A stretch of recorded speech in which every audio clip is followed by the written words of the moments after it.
प्रिय भाई बहनों, आज की छोटी जी हर सदस्य व्यक्तियों के लिए येशू ख्रिस्तांची मधुर नावाची सप्रेम नमस्कार। आज की दिन 22 जुलै 2025 मंगळवार। देगाची काळजी द्या। म्हणून बंधूंनो, मी तुम्हाला देवाची देय मुले विनंती करतो की तुम्ही तुमच्या देगाच्या जीवित पवित्र आणि परमेश्वराला सुखकारक बली म्हणून अर्पण करा। हाच तुमच्या घरा आणि यथार्थ उपासना आहे। रोमकारस 12 पहिला वचन। देवाची उपस्थिती आपल्या जीवनात अनुभवण्यासाठी आपल्या शरीराने सहकार्य करणे आवश्यक आहे। याचा अर्थ असा की शरीर तंदुरुस्त, बळकट आणि शुद्ध ठेवले पाहिजे। आपण जर शरीराकडे दुर्लक्ष केले, ते आजारी पडू दिले, तर त्याचे परिणाम आपल्या आत्मिक जीवनावरही होतो। आपल्या शरीरातच आपला आत्मा वास करतो। शरीर आणि आत्मा परस्परांशी जोडलेले आहेत। एकमेकावर परिणाम करणारे भारतातील अनेक ऋषी मुनींनी शरीराला आत्म्याचा शत्रू मानले होते, पण ख्रिस्ती जीवनात देव आपल्याला सांगतो, तुमचे शरीर एक जीवित बळी म्हणून अर्पण करा। प्रभूची सेवा करण्यासाठी आणि आपल्या कुटुंबाची काळजी घेण्यासाठी आपल्याला बलवान शरीराची आवश्यकता आहे।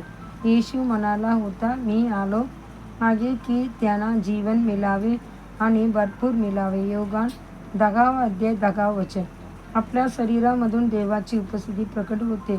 इतर लोकांनी आपल्याकडे पाहिले की त्यांना ख्रिस्त आपल्या जीवनात दिसायला हवा। अगदी आपल्या शरीरातूनही ख्रिस्त आपल्यात वास करतो, महिमेची आशा म्हणून। आपले शरीर हे त्याचे मंदिर आहे। आपण ही मातीची भांडी आहोत आणि त्यात पवित्र आत्म्याची खजिना ठेवलेला आहे। कोणताही माणूस जो हे जाणतो की त्याचे शरीर देवाचे मंदिर आहे, तो नक्कीच त्याची आदराने आणि काळजीने निगा राखील।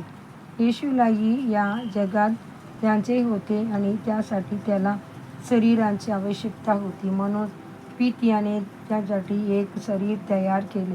ख्रिस्त जगात आला तेव्हा म्हणाला, बली आणि अर्पण तू इच्छित नव्हतास, पण तू माझ्यासाठी एक देह तयार केला आहेस। इब्री 10:5 येशूने त्या शरीरातून उपदेश केला, दया दाखवली आणि शेवटी आपल्या देहाची बली देऊन आपले उद्धार साध्य केला। म्हणून आपल्या शरीराची काळजी द्या।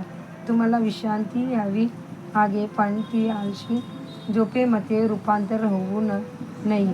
तुम्हाला पौष्टिक आहार हवा आहे, पण तो खाण्याच्या अतिरेक जाऊ नये।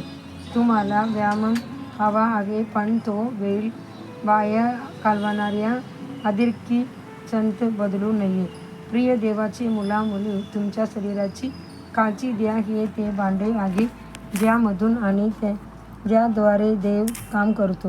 विचारक वचन, माझ्या उत्कट अपेक्षा वा आशेप्रमाणे जीवनात असो वा मृत्यूत, ख्रिस्त माझ्या देहामध्ये गौरवशाली केले जाईल। फिलिप्पियन्स 1:20 आजचे बायबल वाचन सकाळी स्तोत्र 31:32, संध्याकाळी प्रसिद्धाची कृत्ये 23:16 ते 35 धन्यवाद।